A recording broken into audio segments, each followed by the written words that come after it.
In this session, we're going to talk about string buffers. What is a string buffer?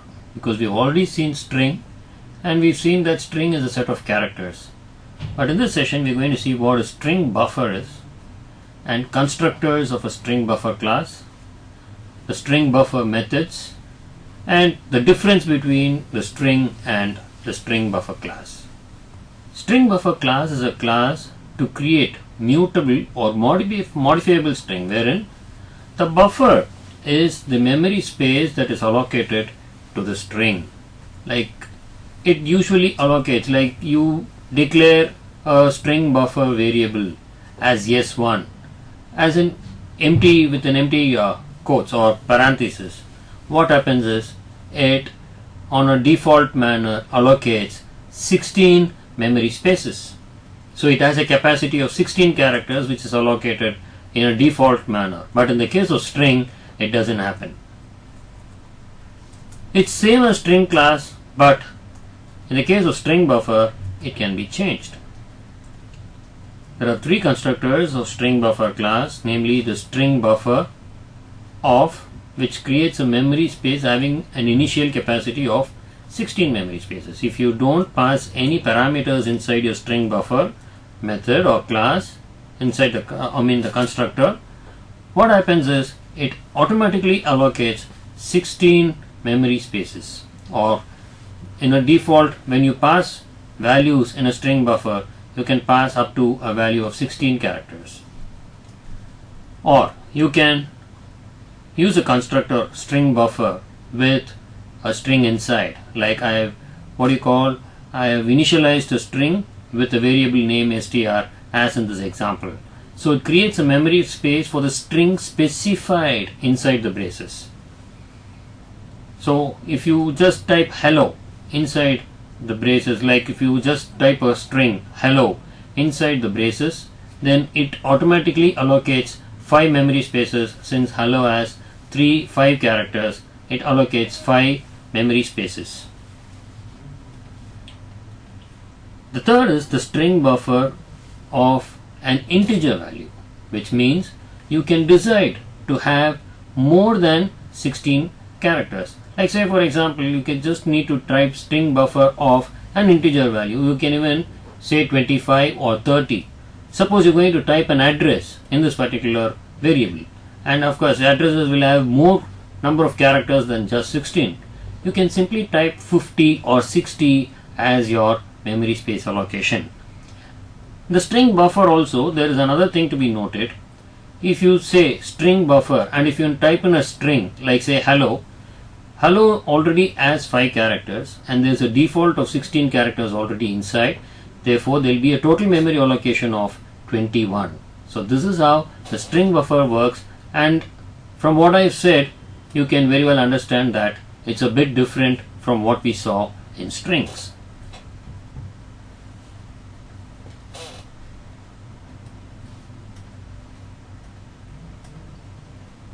Some of the methods that we use in string buffer, the capacity of method tells what is the capacity of the string. Like as we saw in the previous slide, you just pass in a capacity, or in other words, just like the length property that we used in the string method, we use the capacity in the string buffer class. Next is the insert with an integer value and a set of strings. That n tells you the position where the name has to be inserted. Now as in the example, as you can see here, we have an insert method and I've typed insert 3, a string value, maybe a name, a word, or whatever it is. And when I type, like say S1 is hi students, and when I'm going to insert from the second position the characters ppy, which means the second index value or 0, 1 and 2. I want to insert from 2 the words ppy. Therefore your inserted string will read as happy.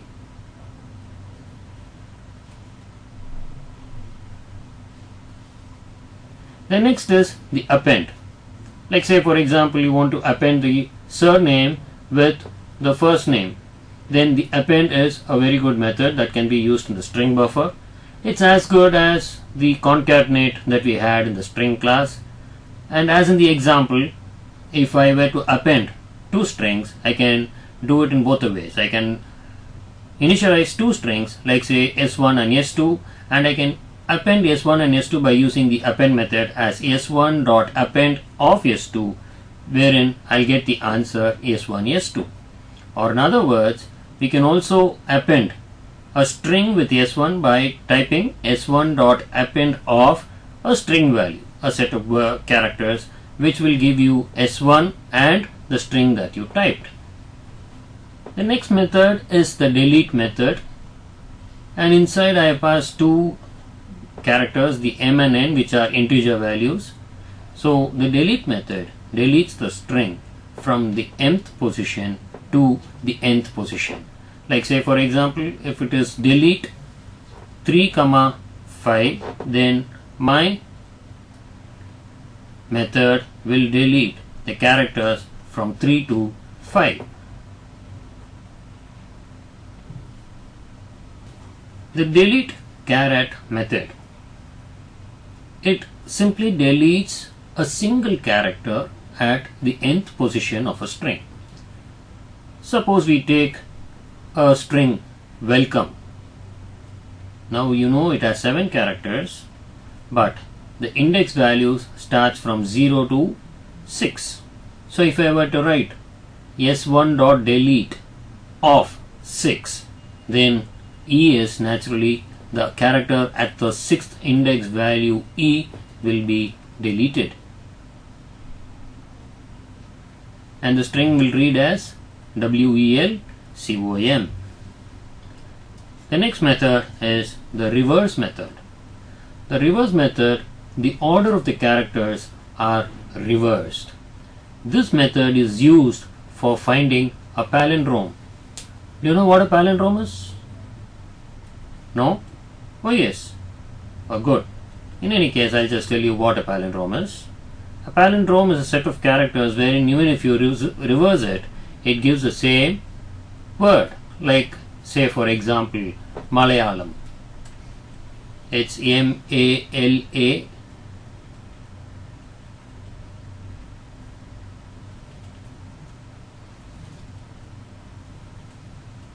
Now try reversing it. You'll get the same.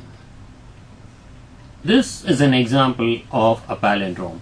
So if you want to write a program to find a palindrome, then you can reverse two strings and then you can change the string buffer to the string and then use the equals to method, because you cannot use the equals to method here. You use the equals to method in the string class.